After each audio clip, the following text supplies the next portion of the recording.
La academia en el 2001 hizo un foro de investigación, y en ese foro de investigación consideramos que el país necesitaba tener una cultura de investigación.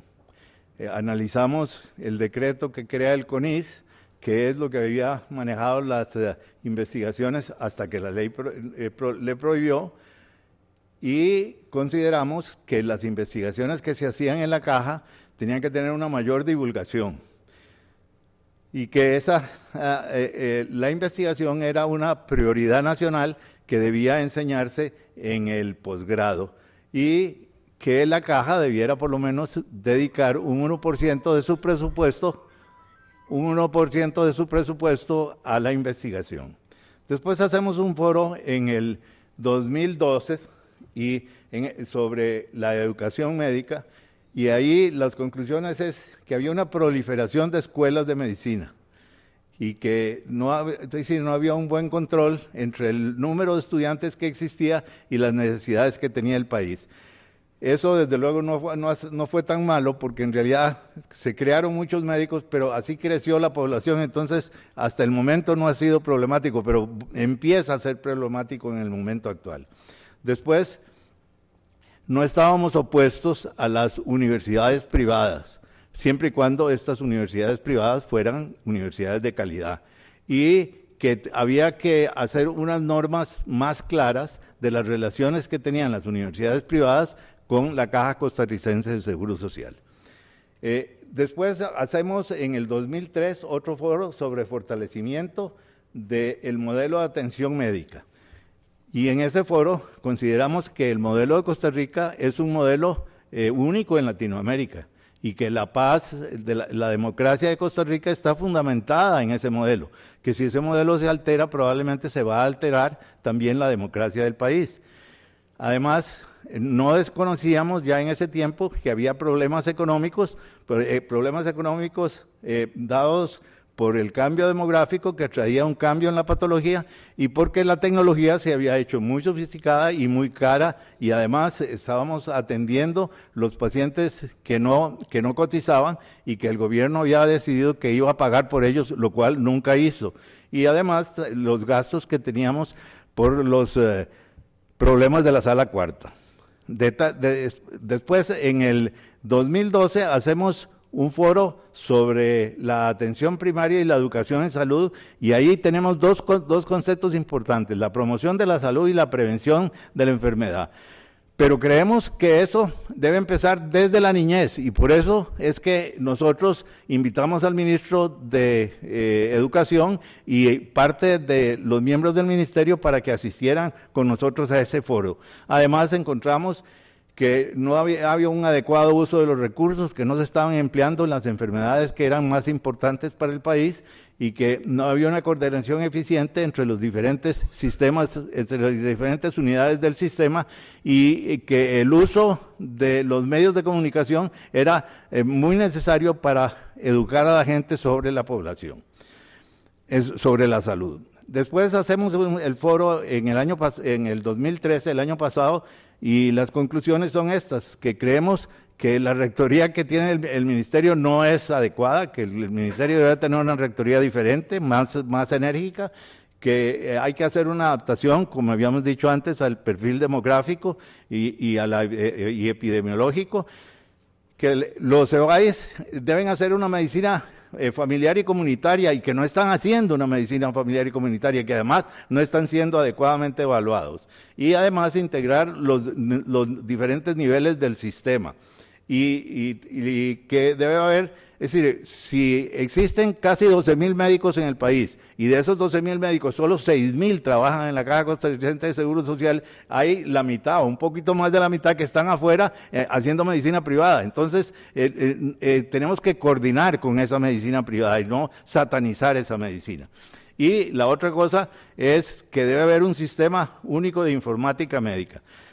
Hace bastantes años ya que el Seguro Social está haciendo un documento médico electrónico, y no sale el documento médico electrónico de ninguna manera.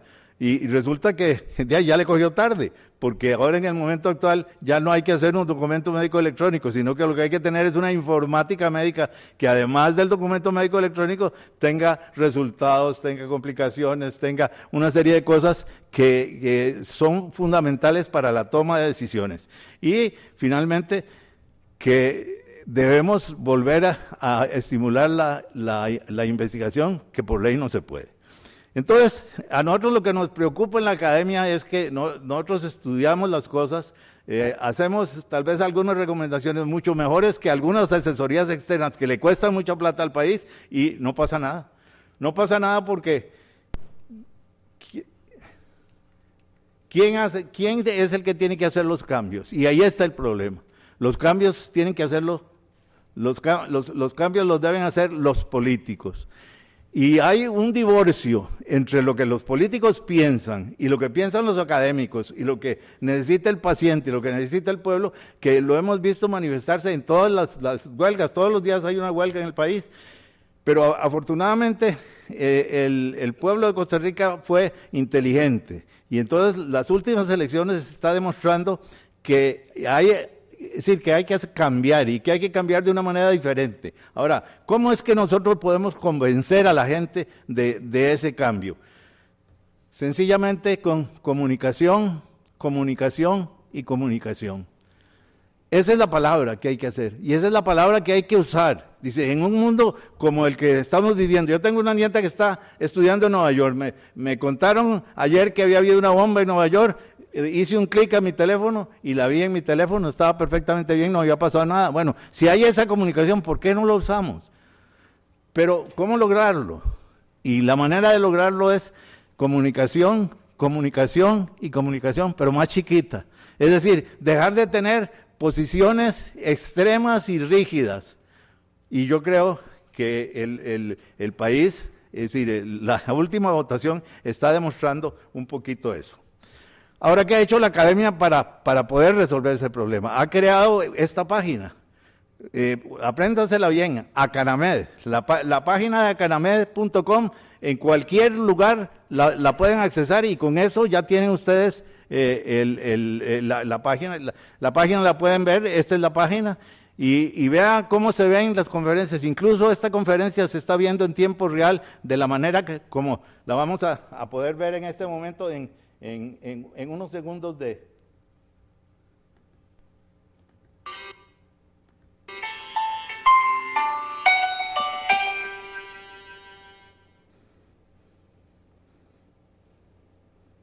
Quisiera sobre todo no reiterar partes que ya pude oír. Una conferencia del foro pasado. Que supongo pero también serán presentadas a lo largo de consumir más esta tiempo. Jornada.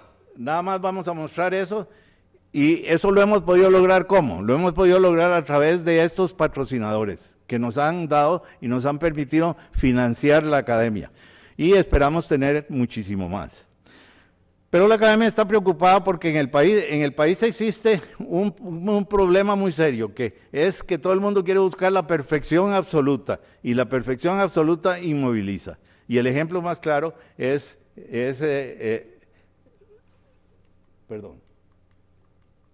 el ejemplo más claro es la ley. Tiene 4 años en el Congreso y todavía no hay ley. Esa es la razón por la que nosotros decidimos dar esta conferencia sobre la investigación y invitar a una persona que pueda darle un poco de luz en este problema que está tan enredado. Y por eso invitamos al doctor Gabriel Macaya, que es graduado de la Universidad de Costa Rica de Química en el 1970, es diplomado de estudios profundos en 1972 y doctorado en biología molecular en 1976, ambos en la Universidad de París, con más de 50 publicaciones científicas de primer nivel. Actualmente es director del Centro de Investigación y Biología Celular y Molecular de la Universidad de Costa Rica y fue rector de la universidad. Pero además de eso, es presidente de la Academia de Ciencias y es una magnífica oportunidad para que la Academia de Ciencias y la Academia de Medicina se unan en algunas cosas comunes que tenemos y que serían de beneficio para el país y para los pacientes. Siempre me ha gustado terminar a mí o con una poesía o con algún pensamiento. Y ahora voy a terminar con este pensamiento. El futuro tiene muchos nombres. Para los débiles es lo inalcanzable. Para los temerosos, lo desconocido. Y para los valientes, la oportunidad. Y yo creo que nosotros debemos ser valientes, y esta época en que está pasando el país es una buena oportunidad para que la Academia de Medicina, la Academia de Ciencias, el Colegio de Médicos y Cirujanos, las universidades se vuelvan valientes y traten de imponer los cambios que el país y la salud de los costarricenses están necesitando. Y para no consumirles más tiempo, porque pareciera que ya yo me estoy aprovechando todo, los dejo con el doctor Gabriel Macaya para la conferencia magistral. Muchas gracias por la presentación, doctor Arrea. Muchas gracias a la Academia de Medicina por invitarme. Muchas gracias a ustedes, todos y todas, por acompañarnos en esta ocasión. Van a ver ustedes, y esto sin habernos puesto de acuerdo, de que el final de la introducción del doctor Arrea es la línea de pensamiento de esta presentación. Tal vez la primera aclaración que quisiera hacer es que cambie el título. El que fue anunciado era Importancia de la investigación en el desarrollo científico, y aunque el cambio simplemente es de la palabra científico en cuanto a su lugar dentro de la frase, creo que el cambio va a reflejar mejor lo que quiero exponerles hoy por la tarde: la importancia de la investigación científica en el desarrollo. Y el punto fundamental, como ustedes van a ver, va de ciertas consideraciones sobre lo que es o lo que se está haciendo en el país en inversión en educación y desarrollo, y llevar a unos comentarios finales sobre ciencia y política y las relaciones o la ausencia de relaciones que se dan entre el pensamiento científico y el pensamiento político. Entre los dos temas voy a hablar un poco de algunos aspectos que yo considero importantes de lo que podríamos llamar cultura científica, que está muy ligado a otra pregunta: es si en este país tenemos una comunidad científica.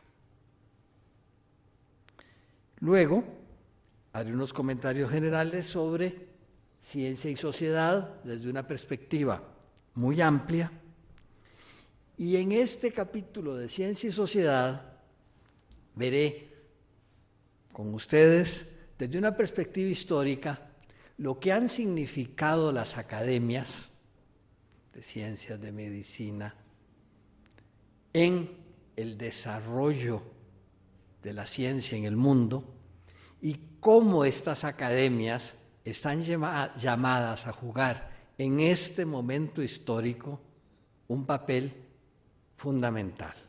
Y terminaría entonces explicitando ese papel fundamental en cuanto a lo que significa en el siglo XXI el conocimiento científico, y cómo ese conocimiento científico debe de alguna forma articularse con el sistema de decisión política, puesto que muchos creemos de que esa articulación no se da. Dos premisas básicas que se prestarían para discusiones tal vez un poco largas, pero yo creo que hay un adecuado acuerdo en que a mayor inversión en educación hay mayor desarrollo socioeconómico. Y ahí hasta el Banco Interamericano de Desarrollo, el Banco Mundial y otros entes están de acuerdo. Creo que no hay mucho que discutir. Y el segundo punto, que en Costa Rica es muy fuerte, es que a mayor educación, mayor ingreso salarial, mejor salario. Y esto da dos aspectos de lo que uno quisiera ver en la educación, no solo un beneficio colectivo, nacional, sino también un beneficio personal.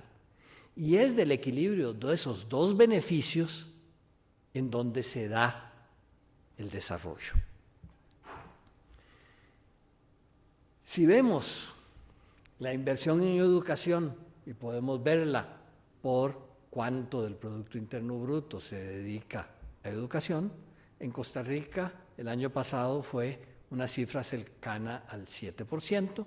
Recuerden ustedes que tenemos una definición constitucional en cuanto a que esa inversión en educación debería ser el 8%. Todavía nos falta llegar a eso. Pero podemos tener tres consideraciones muy simples, que a mayor Producto Interno Bruto, mayor inversión en educación. Esto parece como muy obvio, pero no lo es. Hay muchos países de gran Producto Interno Bruto con inversión en educación baja. Y lo contrario, países con Producto Interno Bruto bajo con una inversión en educación altísima. Algunos dirán, eso es muy simple porque a mayor inversión en educación hay mayor Producto Interno Bruto. Ante una población más educada vamos a tener una población más productiva. Y hay una relación muy compleja que algunos estudian entre esa inversión y el Producto Interno Bruto. Y respecto a la inversión en ciencia y tecnología, de nuevo hay algunas consideraciones muy simples, y es ver cuánto dedica un país como porcentaje de su Producto Interno Bruto al desarrollo científico y tecnológico, ya no a la educación, y cuánto produce esa comunidad científica. Y eso de cuánto produce la comunidad científica es complicado. Y lo que se usa usualmente es cuánto publica.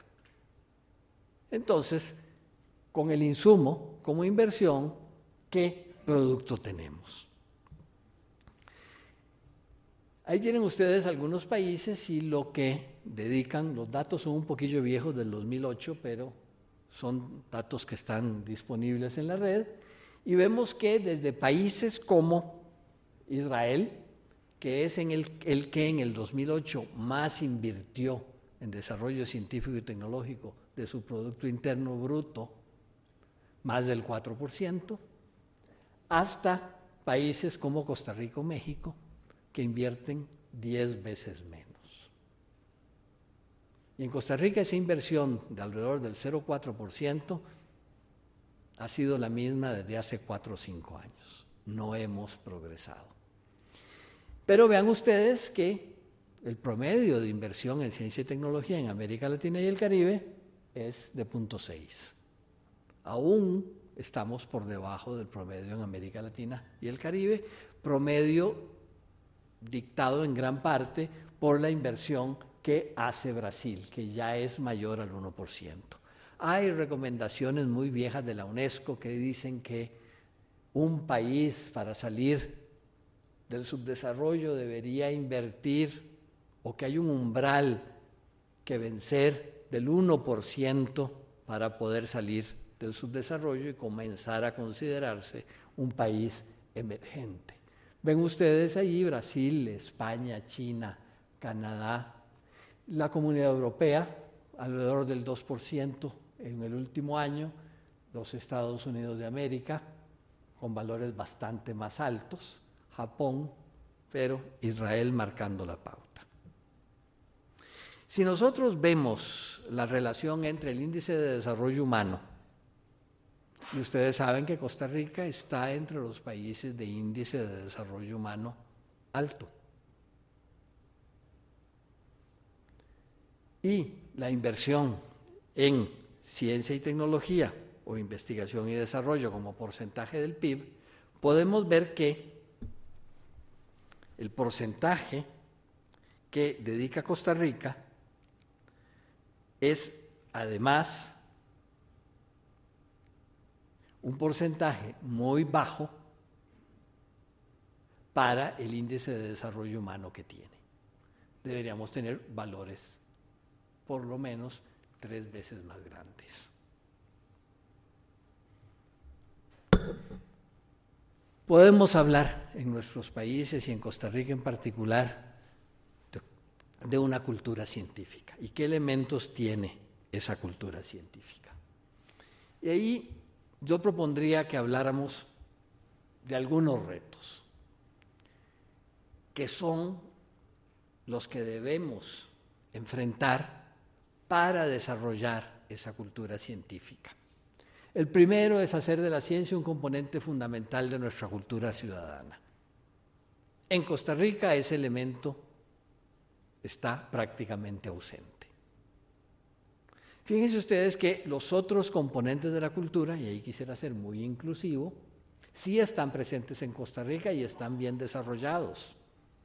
Véanlo ustedes, orquestas sinfónicas, más de una, compañías de danza, compañías de ballet, compañías de teatro, actividad teatral, actividad musical, etcétera, muy desarrollada. Sin embargo, ese otro componente fundamental de la cultura, la ciencia, ausente en muchos elementos. Y nada más véanlo en esa cifra que dedica el país, el 0,4 de su Producto Interno Bruto, a ciencia y tecnología. Segundo, es evidente el papel de la educación científica representa para formar ciudadanos íntegros, inteligentes y proactivos. Esto lo vamos a desarrollar más adelante desde muchas perspectivas y voy a pasar una gran parte de mi presentación hablando de esto. Y sobre todo, la importancia de llevar la ciencia a los ciudadanos para darles mejores herramientas, mejores oportunidades, mejores habilidades para la comunicación y la cultura. Vean ustedes que vuelvo a retomar algunos de los elementos o de las palabras que el doctor Arrea planteó en su introducción. Comunicación. Nos podríamos hacer 3 preguntas. ¿Será la ciencia un elemento clave para transformar las visiones y capacidades de los individuos y favorecer un mejor entorno social y natural? Yo creo que la respuesta para mí es obvia. Sí. La ciencia, además de modificar la realidad, será capaz de transformar nuestras aspiraciones y propiciar una identidad cultural incluyente. Yo lo tendría eso como aspiración por realizar. Y favorece el espíritu de la ciencia a edades tempranas, el pensamiento crítico y la comprensión del entorno. Yo ahí respondería con un sí muy enfático. Lo que nos lleva a otros 3 retos. ¿Cómo generar una ciudadanía capaz de pensar crítica o científicamente? ¿Cómo propiciar un debate amplio e incluyente entre los distintos países para lograr este objetivo? ¿Y cómo hacer de la ciencia un elemento importante para fortalecer la identidad y propiciar con ello respeto y cuidado del valioso patrimonio cultural y natural que los países poseen? Ahí uno podría señalar en nuestro país todo el esfuerzo que ha hecho el Instituto Nacional de Biodiversidad, esfuerzo que está ahora en una etapa crítica por falta de financiamiento. Hace algún tiempo, ya hace 5 años, Christopher Ready publica en la revista Science, una de las 2 revistas científicas generales más influyentes, Nature en Reino Unido y Science en los Estados Unidos, un editorial que él llama Scientist Citizen, ciudadanos científicos o científicos ciudadanos, como ustedes quieran, por eso no lo traduje. Y él dice que es crítico que los científicos se aventuren más allá de sus laboratorios y los médicos más allá de sus consultorios y de sus hospitales, para poner los asuntos de la ciencia en sus contextos correctos y que ayuden al público a entender lo que se conoce, pero igualmente importante, lo que se desconoce y lo que es debatible. En nuestros medios hay como una exigencia sobre la ciencia de verdades y que la ciencia misma no puede responder en esos términos. Los medios por los que el público contemporáneo y los decisores políticos obtienen información científica han cambiado dramáticamente.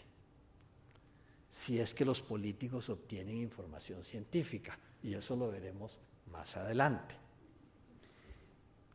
Aquella transmisión lineal de los hallazgos de la investigación de la comunidad científica a los medios ha sido transformada por un mare magnum caótico. Me decía Ana Victoria, mi esposa, hoy en la tarde, que mare magnum es caótico y que un caos siempre es como un mare magnum. Sin embargo, el autor lo pone en inglés con esos dos términos para enfatizar que es algo muy complejo y muy enredado, en el que la información, y dice él, y la desinformación es transmitida por medios tradicionales y electrónicos. Y ya no esa información científica es transmitida por los científicos mismos, como que hemos decidido ceder espacios. Y yo creo que eso es muy grave. Y aquí cuando hablo de científicos lo hago en el sentido más amplio. Un educador inglés, Jenkins, escribe una serie de artículos sobre lo que es la formación ciudadana contemporánea. Y en esos artículos sobre la educación ciudadana contemporánea, él se preocupa por lo que es la comprensión de la ciencia, el entendimiento que de la ciencia puede tener el público.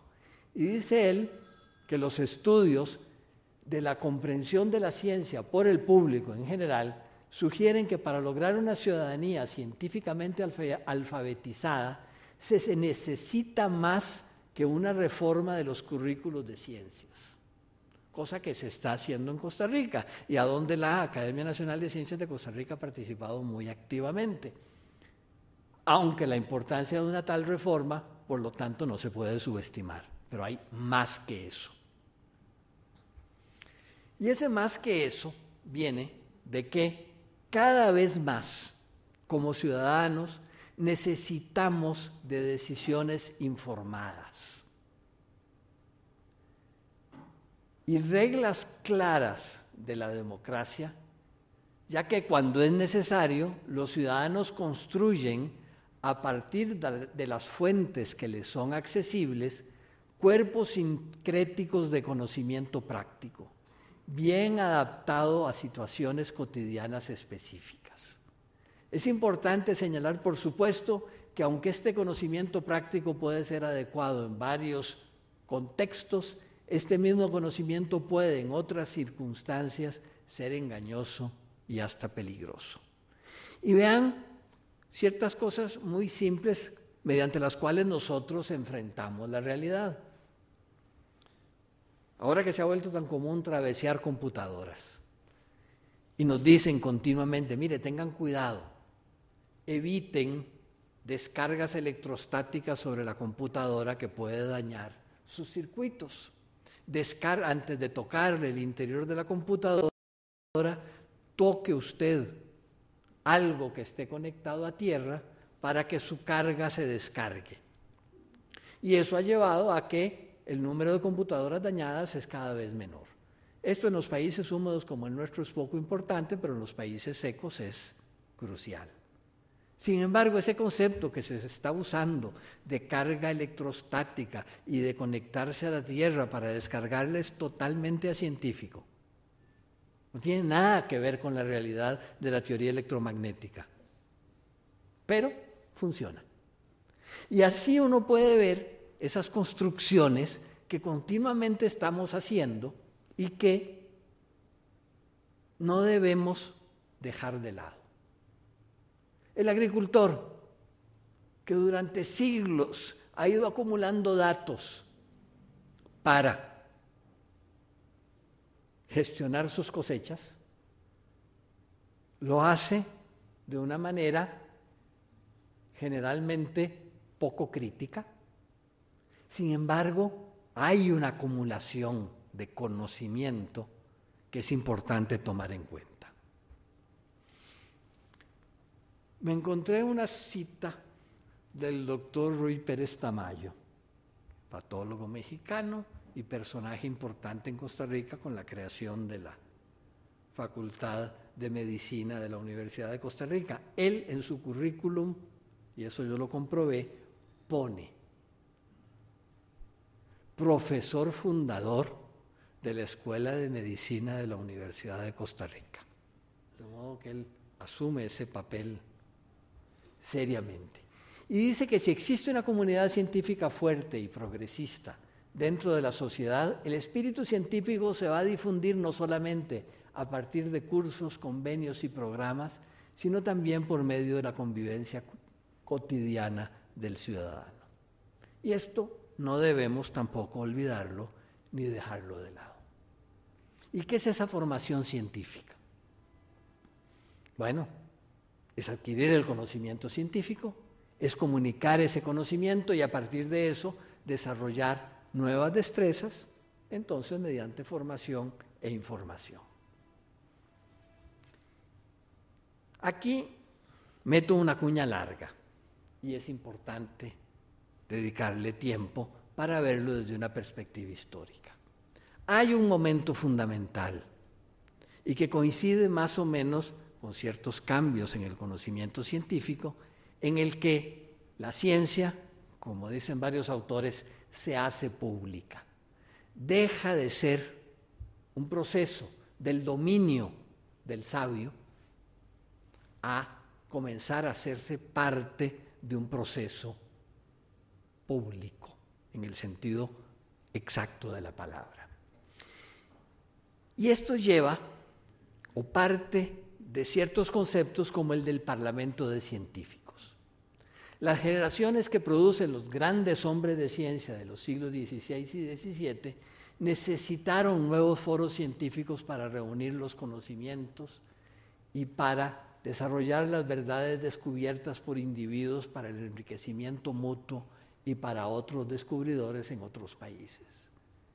Este nuevo hombre de ciencia que surge a partir de ese proceso de la ciencia haciéndose pública a inicios del siglo XVII, deja de escribir en latín y comienza a escribir en varios idiomas.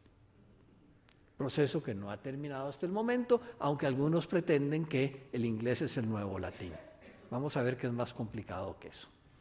Las cosas se originan en muchos países y de diferente forma. Tal vez la academia de ciencias más antigua es la Academia dei Lincei en Italia, creada en 1633 por Francesco Cesi. Academia en que uno de sus miembros fundadores fue Galileo Galilei. Sin embargo, el primer trabajo sistemático dentro de ese proceso, la de los linces era una academia más de sabios para ellos mismos, del proceso de la ciencia haciéndose pública, es el papel que juega un monje de la orden franciscana de los mínimos. O sea, si los franciscanos son pobres, los mínimos son pobres entre los pobres, que en el monasterio, cerca de la Plaza de los Bosbos en París, crea un centro de reunión alrededor de 1620, 1640, y donde él desarrolla como método de trabajo de su, entre comillas, academia, el intercambio de cartas y comentarios como el principal medio de comunicación científica. O sea, ya no es solo reunirse, como hacían los linces en Italia, y discutir entre ellos, sino abriéndose y comunicando mediante cartas. Y es Marin Meren el que realmente, y van a ver ustedes por qué es importante esto, convierte la carta en un elemento central del desarrollo científico.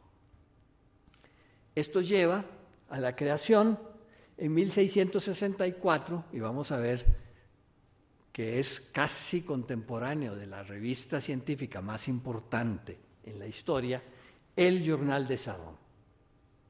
No voy a comentar mucho sobre esto, es una historia bonita, puesto que es un ministro de Luis XIV, el rey iluminado, que en 1664 le propone la creación de esta revista y el rey responde positivamente y se crea el Journal des Savants. Revista que, van a ver ustedes, sufre algunos avatares. Por ejemplo, los jesuitas la cierran después de 13 números, en 1665. Pero reaparece en 1666 y en 1724, muchos años después, pasa a tener una periodicidad mensual. Y así dura hasta 1792, en que la Revolución Francesa la cierra y la hace desaparecer. Pero reaparece en 1797 con un nombre diferente, que es el Savant, el Sabios, como se escribe actualmente, y no con aquella otra grafía antigua. Esta publicación se suspende durante las guerras napoleónicas, como muchas cosas, pero reaparece después de ese periodo convulso, en 1816, y se publica ininterrumpidamente por el Colegio de Francia, por el Instituto de Francia, perdón. La Academia Nacional de Ciencias Francesa forma parte del Instituto de Francia, ininterrumpidamente desde entonces, bajo el nombre de Compte Rendu de la Académie des Sciences, que son las actas de la Academia de Ciencias. Sin embargo, la Academia de Ciencias es creada posteriormente a todo esto, en 1666, bajo Luis XIV. Interesante, desde su creación la Academia de Ciencias Francesa se reúne 2 veces por semana. En la actualidad tiene ese sistema de trabajo. Sin embargo, el gran cambio viene dado por los ingleses. Y ahí Boyle, el gran, llamaríamos ahora físico-químico, inglés, crea la Royal Society en 1663. Y lo que es interesante es que desde su creación Boyle contrata a un alemán que es tutor de muchachos de la familia aristocrática inglesa, Henry Oldenburg, lo contrata como secretario de la Royal Society. Y lo que se encuentra Oldenburg cuando llega a la Royal Society es un archivo de notas y cartas gigantesco. Siguiendo la tradición de Marin Meron, los científicos o los investigadores ingleses intercambiaban frecuentemente mediante cartas. Y Oldenburg dice, carambas, estas cartas tienen un valor gigantesco si su contenido se hiciera conocer. Y crea las Transactions of the Royal Society, que es la revista científica más antigua del mundo y que se ha publicado, diría yo, ininterrumpidamente desde su creación en 1665. Aquí la tienen ustedes, el número 1, la portada del número 1. Las Transactions of the Royal Society existen. Actualmente existen en varias series, ciencias físicas, ciencias químicas, naturales, etcétera, y solo han sufrido 2 interrupciones. Primero durante la peste, 1665-1666, al puro principio, porque era Oldenburg el que llevaba las pruebas a la imprenta y no osa salir de la casa por la peste. Y luego en un momento en 1667 en que al pobre Oldenburg lo meten a la Torre de Londres porque el poder político encuentra que ese sistema de publicar cartas es un poco subversivo. Fíjense entonces que esto es importante, y más importante es lo que dice Oldenburg en el famosísimo prólogo al número 1 de las Philosophical Transactions of the Royal Academy of Sciences. No se los voy a leer, pero lo que dice es un manifiesto totalmente contemporáneo sobre el porqué y el cómo de la comunicación científica. Es decir, no es solo comunicarse entre científicos, es que el resto de la sociedad conozca lo que se está desarrollando y que eso se pueda ver no solamente en el país, sino de una forma internacional.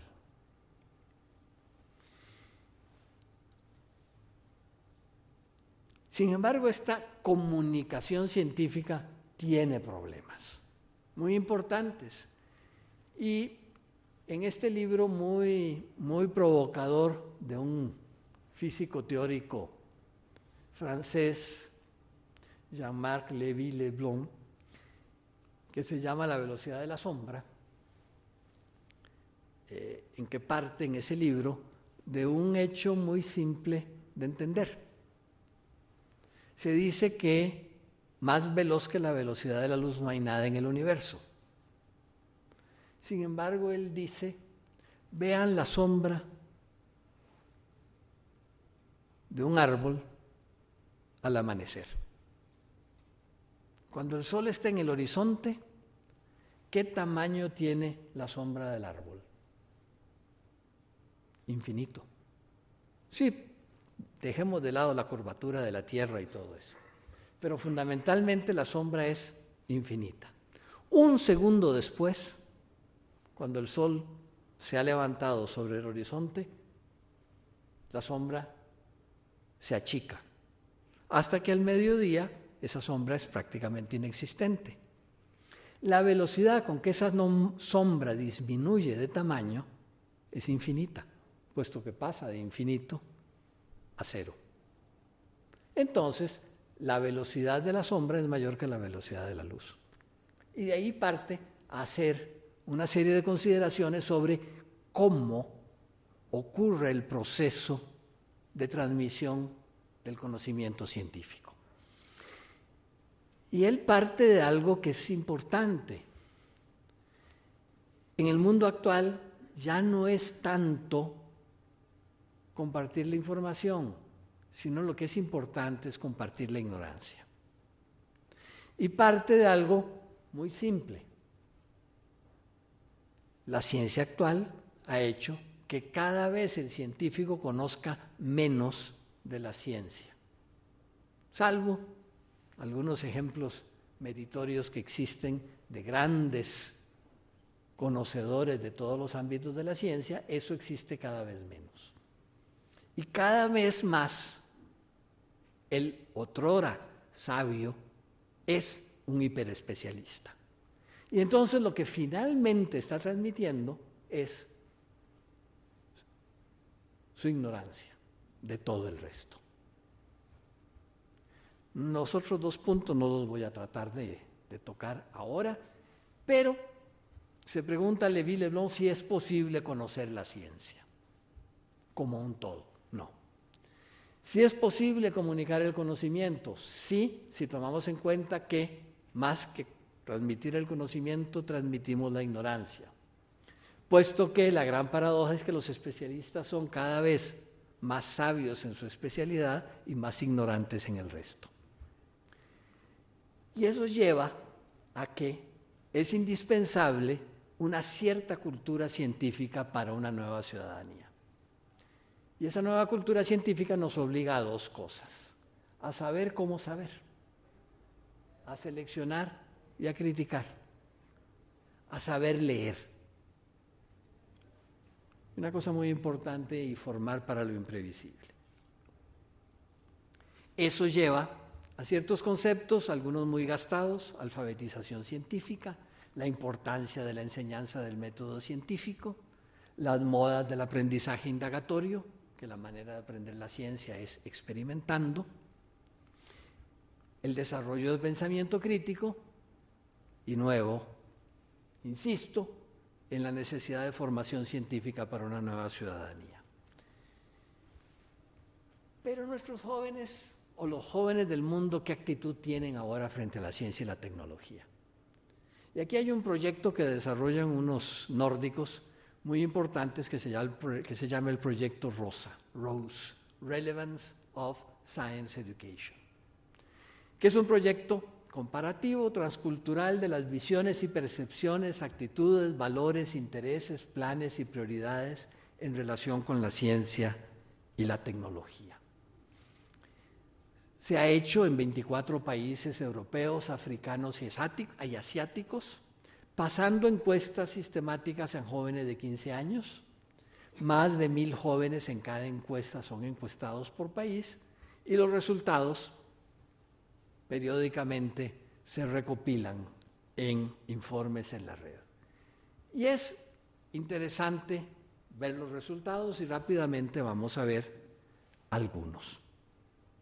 La manera en que presentan los resultados son en una lista de países clasificados abajo, de mayor desarrollo a de menor desarrollo. Aquí se van ustedes a encontrar Noruega, Dinamarca, Suecia, Islandia, Finlandia, etcétera, y arriba se van a encontrar países africanos, y se hacen preguntas y se analizan las respuestas entre varones y niñas. Y en todas las respuestas hay sesgo de género fuerte. Y lo que es interesante es que en las respuestas que están clasificadas dentro de un sistema en que es muy importante o es fuertemente importante, es neutro con esta línea o es poco importante, siempre en rojo las niñas, en azul los varones, y vemos que en general hay una concepción, una respuesta de que la ciencia y la tecnología son importantes para la sociedad, son muy importantes para la sociedad o son bastante importantes. Todas las respuestas están muy por encima del punto medio. Pero fíjense que entre menos desarrollado sea el país, más importante es la percepción que tienen los jóvenes, más fuerte es la percepción que tienen los jóvenes de su importancia. Y vamos a ver que ese comportamiento en muchas preguntas se repite. Trabajar con algo que corresponda a mis actitudes y valores, eso le da a todos mucha importancia. Trabajar con algo que encuentre importante y significativo, todos encuentran eso. Sin embargo, cuando les preguntan si en la escuela les gusta más la clase de ciencias que de otras, no. Y entre más desarrollado el país, menos les gustan las clases de ciencias. Y el sesgo de género es muy importante. A las mujeres les gusta mucho menos las clases de ciencias que a los varones. Entonces ahí hay un problema cultural importante que es importante analizar. Y de nuevo vemos cómo, conforme consideramos países con índice de desarrollo menor, mayor importancia le dan los jóvenes a las ciencias. Podemos seguir viendo, me gustaría tener la mayor cantidad posible de ciencias en la escuela. Vean ustedes que no. Hasta llegar a países como la República Checa, como Polonia. Y vean ustedes los países menos desarrollados, cómo inmediatamente responden, sí, nos gustaría tener más ciencia. La ciencia en la escuela me ha hecho más crítico y escéptico. Vean que está por debajo de la media, no los ha hecho más críticos y escépticos, excepto en los países menos desarrollados. La ciencia y la tecnología pueden resolver casi todos los problemas. Ya nadie se cree eso. Vean que la situación es, en cuanto a percepción de jóvenes, muy compleja. Hay un estudio más reciente del año pasado en que comparan esas respuestas con las respuestas de adultos. Vean ustedes esta pregunta. Siempre debemos confiar en lo que dicen los científicos. Olvídense, nadie se cree eso. Entonces vean ustedes que ese problema de comunicación y de desarrollo de actitudes y de cultura científica va cuesta arriba. Y fíjense ustedes que aquí, si bien hay una tendencia, como las otras, es menos clara. Los científicos siguen el método científico que siempre los lleva a respuestas correctas, más o menos. Y la misma tendencia siempre. Se lo creen más los países menos desarrollados, más críticos los países más desarrollados. Me gustaría llegar a ser un científico. Olvídense. Vean ustedes que son valores muy bajos, excepto en los países menos desarrollados. Me gustaría conseguir un trabajo en tecnología. Es la respuesta en la que hay mayor sesgo de género. Vean ustedes las diferencias de respuestas. Las mujeres casi que sistemáticamente no quieren conseguir un trabajo en tecnología. Bueno, ahí podemos ver después si le gustaría llegar a ser un científico y vemos que entre mayor sea el índice de desarrollo humano, mayor gusto por llegar a ser un científico hay. Bueno, no entremos por esto, lo mismo el promedio general de todos los ítems de interés con respecto al IDH, al índice de desarrollo humano. Vean ustedes cómo esa tendencia que veíamos gráficamente es una tendencia con una correlación altísima. Esto nos lleva a que hay que comenzar a tener en cuenta los componentes políticos de ese proceso de comunicación científica y de formación científica. Y ahí hay una referencia obligada, que es un artículo de 1959 de C.P. Snow, de Charles Percy Snow, que se llama Las dos culturas, en que antepone un poco lo que ha sido en Inglaterra el desarrollo cultural tradicional y el desarrollo científico. Artículo que está teñido mucho de consideraciones de la posguerra. Y sobre todo producto de una constatación, que es una gran feria que hacen los ingleses en 1953, que se supone que es la ocasión, tipo feria mundial en Inglaterra, en Londres, para subirle el ánimo a los ingleses y decirles, vean ustedes lo que es la cultura inglesa en este momento crítico de reconstrucción. Y hacen dos grandes grupos de exposiciones separadas por el río Támesis. En una ribera del Támesis está la exposición cultural y del otro lado del Támesis está la exposición científica. Primera constatación. A la cultural van 3 millones de personas, a la científica 300,000. La cultural, gran éxito, toda la maquinaria del orgullo cultural inglés está allí presente. Del lado científico, paradójicamente, ocultan todo lo que fue el aporte de la ciencia a la solución de la Segunda Guerra Mundial.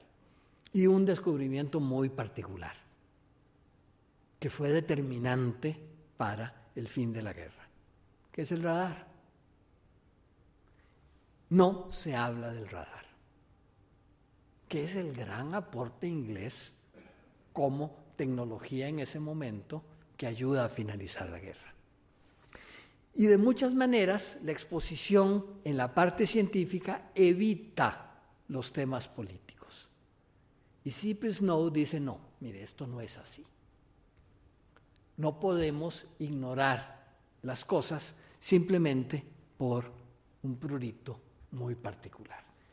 Y posteriormente, este artículo, que tiene una gran repercusión y un gran debate, él publica una serie de conferencias que da en la Universidad de Harvard, que se llama Ciencia y Gobierno.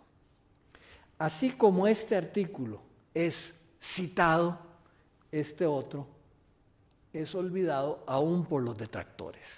Sin embargo, para mí el importante es el segundo. Las dos culturas, aquí está una formulación que saqué del artículo original de C.P. Snow y no quise traducirlo porque el estilo de C.P. Snow es un poco difícil de traducir. Él continuamente no se toma en serio, él es un químico que tiene un cierto valor como novelista, no se toma en serio, hace bromas, y es difícil traducir ese espíritu, pero él dice que la incomprensión entre los dos lados, las humanidades por un lado y las ciencias por el otro, es casi una broma que se agrió. Y en el segundo grupo de artículos sí formula esa crítica desde una perspectiva más amplia. Y él dice que vivimos en tiempos en que es esencial que las decisiones políticas fundamentales tengan que hacerse desde el conocimiento científico especializado. Pero para las que los encargados de tomar estas decisiones no se han preparado. Una de las características más extrañas de cualquier sociedad industrial avanzada en nuestro tiempo es que las decisiones cardinales, él dice, tienen que ser hechas por un puñado de hombres y en secreto. Y por los hombres que no tienen un conocimiento de primera mano de lo que en lo que de esas decisiones dependen o de lo que los resultados puedan ser. Ya comienza él a formular la crítica de una manera más explícita, y estas son las verdaderas dos culturas a que se refiere Snow. No es una contraposición entre el humanismo y las ciencias. Snow aboga por equipos de gobiernos, no aboga por equipos de gobierno, y ahí tuve una dificultad para traducirlo, porque él dice de boffins. Los boffins serían más o menos el equivalente a cerebritos, a geeks, en la parla más usual ahora. Él dice que no quiere equipos de gobierno de cerebritos o de una sociedad definida por su dominio del equipamiento militar y de la ciencia y la tecnología asociadas, como ocurrió en la Unión Soviética y como ocurre en gran parte en los Estados Unidos de América. Él tiene un sentido claro, C.P. Snow, sobre la base de su propia experiencia, de la manera como los comités asesores gubernamentales de personas informadas pueden trabajar juntos para lograr un consenso, pero su capacidad de ofrecer veredictos acordados en materia de ciencia, en los que de forma fiable se puedan basar las decisiones, depende de que haya un número suficiente de ellos que entiendan cómo funciona la argumentación científica. Y él, Snow, y esto lo dice Lisa Jardine, una historiadora inglesa, que para los que se han interesado en las series de la BBC, es la hija de Jacob Bronowski, que hizo una serie de programas de televisión para la BBC muy influyentes y muy interesantes de ver. Lisa Jardine da una conferencia sobre los artículos de C.P. Snow en el 2009. 50 años después de los artículos originales. Y Snow sostiene que toda persona en posiciones de poder e influencia debe ser capaz de evaluar las propuestas formuladas que implican a la ciencia y la tecnología. Puede que no sea posible para aquellas en el poder dominar los argumentos propios, sino que deben rodearse por los que tienen una suficiente base científica para seguir el proceso de razonamiento por el cual se llegó a la línea de acción propuesta. La manera de lograrlo es incluir la ciencia junto al arte y la literatura en el corazón de la educación recibida por todos. Creo que esta es la última cita de ese texto, de esa conferencia de Lisa Jardine, que dice: entonces tenemos un argumento que no solo merecía ser tomado en cuenta más en serio en 1959, pero que sigue siendo relevante hoy en día. 50 años después, la profecía siniestra de Snow, de una clase gobernante que carece de la competencia para tomar decisiones políticas con conocimiento de lo que a la ciencia y la tecnología concierne, siguen resonando.